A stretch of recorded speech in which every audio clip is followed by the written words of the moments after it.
Stéphane De Breuil est économiste spécialiste des réseaux sociaux. Il est avec nous ce soir. Bonsoir.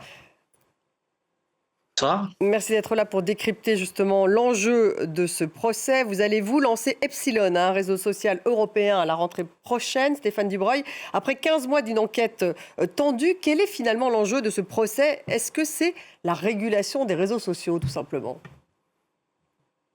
Et c'est effectivement un des enjeux, mais ça va beaucoup plus loin. C'est-à-dire qu'aujourd'hui, ça pose une question fondamentale, qui est: est-ce que les règles démocratiques européennes s'appliquent à tout le monde, y compris aux plateformes qui sont plus puissantes que certains États?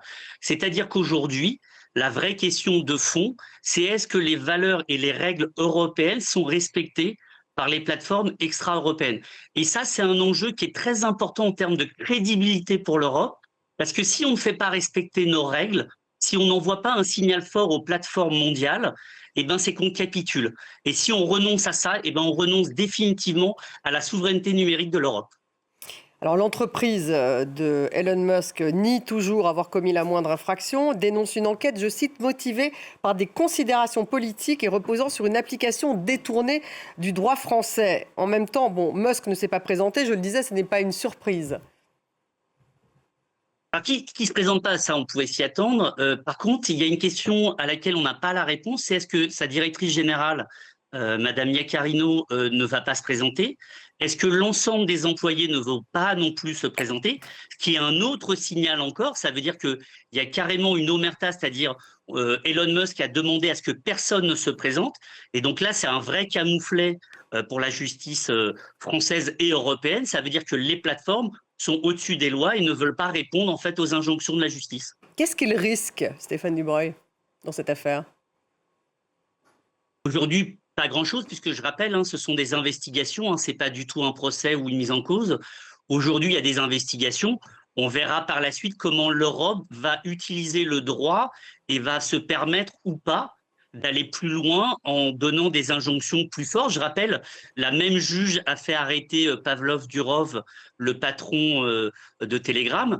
Donc aujourd'hui, on va voir si la justice va plus loin ou pas. C'est fondamental pour le respect des règles européennes, donc c'est à suivre vraiment avec une grande attention. Et vous lancez, vous, un réseau social européen Epsilon. Qu'est-ce qui va le caractériser? Est-ce que vous pouvez faire concurrence aux géants américains? Alors, Epsilon, c'est exactement la réponse à ce que je viens d'écrire. C'est-à-dire que c'est un réseau souverain européen qui, dès le départ, va respecter les règles européennes. C'est-à-dire qu'aujourd'hui, on a un ensemble de règles qui sont la RGPD, le Digital Act, toutes les lois sur l'IA. Et nous, pour nous, c'est un socle. Ce sont nos fondations.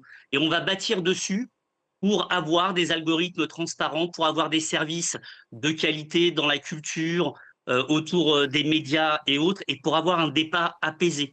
Donc aujourd'hui, notre différence, elle est assez forte. Est-ce qu'on va pouvoir concurrencer les géants?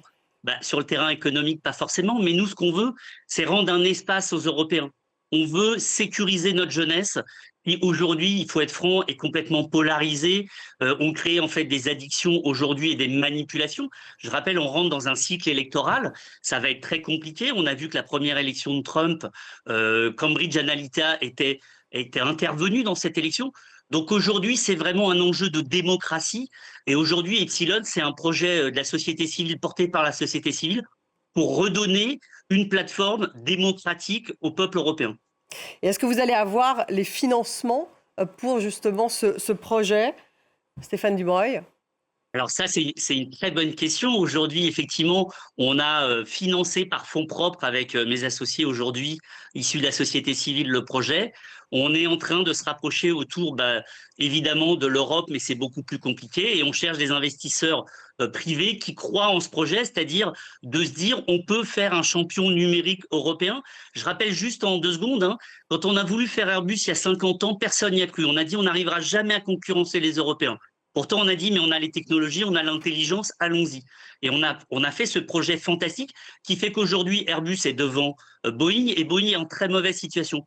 Pourquoi aujourd'hui, si la société civile et le collectif ne se bougent pas, on le crée, c'est ce qu'on veut faire autour d'Epsilon, c'est fédérer pour avoir en fait évidemment les financements qui nous permettent de lancer ce projet. Je rappelle, c'est un projet qui n'est pas très très cher, on parle de 50 à 100 millions, donc les montants sont assez faibles proportionnellement pour 27 pays et 400 millions d'habitants. Merci beaucoup. Stéphanie Breuil, économiste, donc un spécialiste des réseaux sociaux Epsilon. Donc, ça sera le réseau social que vous allez lancer à la rentrée prochaine. Et on va